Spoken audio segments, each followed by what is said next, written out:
আসসালামু আলাইকুম। পঞ্চম শ্রেণীর শিক্ষার্থী বন্ধুরা, তোমাদের জন্য আজকে হচ্ছে বৃত্তি পরীক্ষা বলো কিংবা হচ্ছে বার্ষিক পরীক্ষা যাদের সিলেবাসের সাথে মিল রয়েছে তাদের জন্য অধ্যায় ৮ গড় থেকে আমি একদম শেষ পর্যন্ত আম কম্পিউটারের অধ্যায় পর্যন্ত নোট নিয়ে এসেছি। এই নোটগুলো পড়লে তোমরা হচ্ছে নৈবিত্তিক এবং সংক্ষিপ্ত প্রশ্নের উত্তর দিতে পারবে। এছাড়াও কিছু কিছু ক্ষেত্রে শূন্যস্থানেরও উত্তর করতে পারবে। তো এর আগেও হচ্ছে আমি আজকে কেন এই ৮ থেকেই কেন দিয়েছি, কারণ হচ্ছে এই ৮ থেকে শেষ পর্যন্ত পড়লে অনেকেরই হচ্ছে বার্ষিক পরীক্ষার সিলেবাসটাও কিছুটা কিছুটা হচ্ছে কমন পড়ে যাবে, কারণ সবার স্কুলের সিলেবাস তো আর একরকম হয় না। সো এই জন্য আমি হচ্ছে অধ্যায় ৮ থেকে শেষ পর্যন্ত প্রথম দিচ্ছি। এর পরবর্তীতে আমি হচ্ছে অধ্যায় ১ থেকে অধ্যায় ৭ পর্যন্ত শর্ট সংক্ষিপ্ত প্রশ্ন নোটটা দিব। তো হচ্ছে দেখি আমি কি কি প্রশ্ন দিই। এই যে দেখো, আমি কিন্তু এখানে তোমাদের জন্য এই যে প্রশ্নগুলো তৈরি করেছি। তোমরা এই প্রশ্নগুলো চাইলে এখান থেকে স্ক্রিনশট দিয়েও পড়তে পারো অথবা এই ভিডিওর মাধ্যমেও পড়তে পারো। হ্যাঁ, এছাড়াও কিন্তু আমি আরও স্পেশাল নোট এবং হচ্ছে সাজেশন তোমাদের জন্য তৈরি করছি।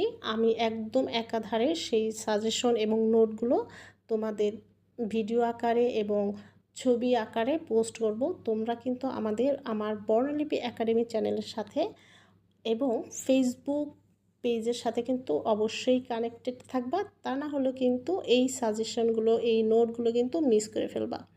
তো এরপর হচ্ছে অধ্যায় ৯ শতকরা অধ্যায়টি। তোমরা কিন্তু এখান থেকে এই প্রশ্নগুলো স্ক্রিনশট দিতে পারো অথবা এখানেও কিন্তু পড়তে পারো।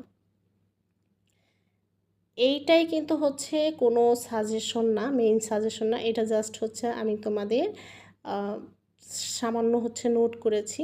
এরপরেও মানে এই নোটগুলো হচ্ছে তোমার যেই বইতে যেগুলো থাকে সংক্ষিপ্ত প্রশ্নগুলো আমরা যেগুলো নোট করতে পারি সেগুলো আমি করেছি। এরপরও আমি হচ্ছে বিভিন্ন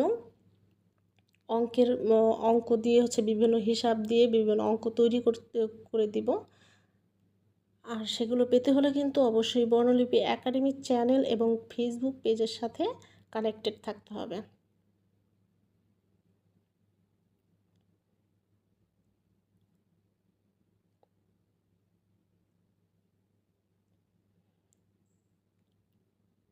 এরপরে হচ্ছে অধ্যায় ১০ জ্যামিতির অধ্যায় থেকেও আমি যতটুকু সংজ্ঞা দেওয়া যায় সবগুলোই প্রশ্ন আমি তৈরি করেছি। এরপরেও কিন্তু হচ্ছে উদাহরণস্বরূপ কিন্তু বিভিন্ন উদাহরণ দিয়ে কিন্তু আমি প্রশ্ন তৈরি করব। সেটা হচ্ছে স্পেশাল নোট হবে এবং স্পেশাল সাজেশন হবে।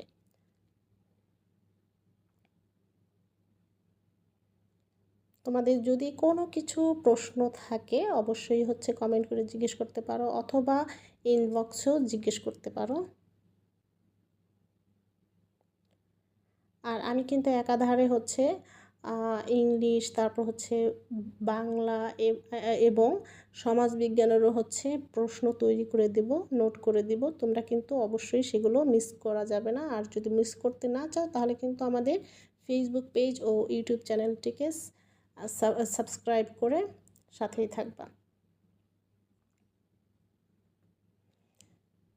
তো এই সংজ্ঞাগুলো কিন্তু তুমি পড়লে কিন্তু অবশ্যই এখান থেকে অনেকগুলোই কমন পড়বে। হ্যাঁ, এর পরবর্তীতে আমরা যেগুলো দিব হচ্ছে অঙ্ক তৈরি করে সংক্ষিপ্ত যেই অঙ্কগুলো আসে সেই অঙ্কগুলো নোট করে আমি হচ্ছে তোমাদের সাথে শেয়ার করব। এরপরে আমাদের আছে অধ্যায় ১১ পরিমাপের অধ্যায়ে কিন্তু অনেক সূত্র আছে। হ্যাঁ, এখানে কিন্তু অনেক এককের নাম, এককের হচ্ছে বিভিন্ন এককে কীভাবে বের করতে হয়, তারপর হচ্ছে ক্ষেত্রফল, দৈর্ঘ্য, প্রস্থ, এগুলো সব সূত্র কিন্তু এখানে তুলে দিয়েছি। তোমরা কিন্তু এগুলো অবশ্যই মানে প্রাথমিক অবস্থাতে কিন্তু এগুলো অবশ্যই মুখস্থ করতে হবে। এরপরে যে হচ্ছে অঙ্কগুলো দিব উদাহরণ হিসাবে সেগুলো কিন্তু এসব সূত্র দিয়ে তোমাদের হিসাব করে বের করতে হবে। এখানে কিন্তু সব সূত্রই আমি তুলে দিয়েছি। অনেকে আছে বই ঘেঁটে কিন্তু এসব সূত্র কিংবা হচ্ছে প্রশ্নগুলো খুঁজে বের করতে পারে না। এই জন্য যদি নোট করা থাকে সেই ক্ষেত্রে কিন্তু তোমাদের জন্য সহজ হয়। আবার অনেকে গাইড আছে, গাইড ফলো করে, কিন্তু হচ্ছে গাইডে কিন্তু সবসময় সব প্রশ্নের উত্তর দেওয়া থাকে না। এটা হচ্ছে অধ্যায় 12 সময়ের অধ্যায় থেকে কিন্তু বেশিরভাগই হচ্ছে কি যেন সংক্ষিপ্ত প্রশ্নই বেশিরভাগ আসবে। সময় এবং হচ্ছে ক্যালকুলেটর অধ্যায় থেকে কিন্তু বেশিরভাগই সংক্ষিপ্ত প্রশ্ন আসবে, শূন্যস্থানও আসবে। সো এই অধ্যায়ে যেই প্রশ্নগুলো তৈরি করেছি সেগুলো কিন্তু তোমাদের খুব ভালোভাবে আয়ত্ত করতে হবে।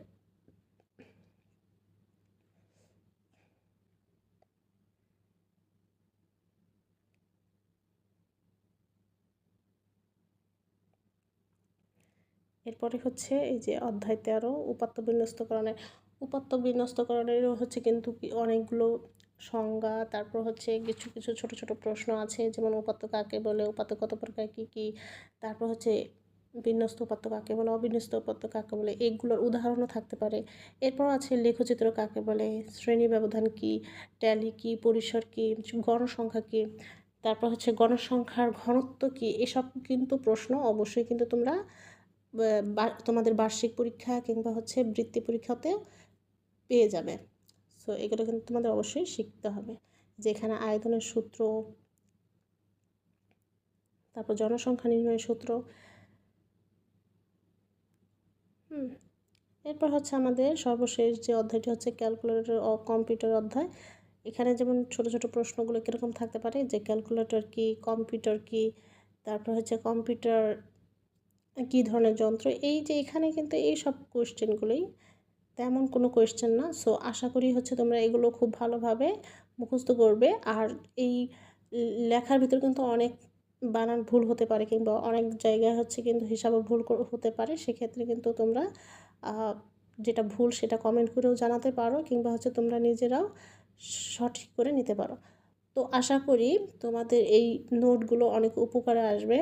যাদের বার্ষিক পরীক্ষা এই সিলেবাসের সাথে মিল আছে, এই অধ্যায়গুলোর সাথে মিল আছে, তাদের জন্য তো অনেক বেশি ভালো হবে, কারণ হচ্ছে একাধারে তোমাদের বার্ষিক পরীক্ষা এবং বৃত্তি পরীক্ষার জন্য পড়া হয়ে যাবে। সো আশা করি আমাদের বর্ণলিপি একাডেমি চ্যানেলটি সাবস্ক্রাইব করবে, আমাদের ফেসবুক পেজটিও ফলো করে আমাদের সাথেই থাকবে পরবর্তী ভিডিও আপডেট পাওয়ার জন্য। আল্লাহ হাফেজ।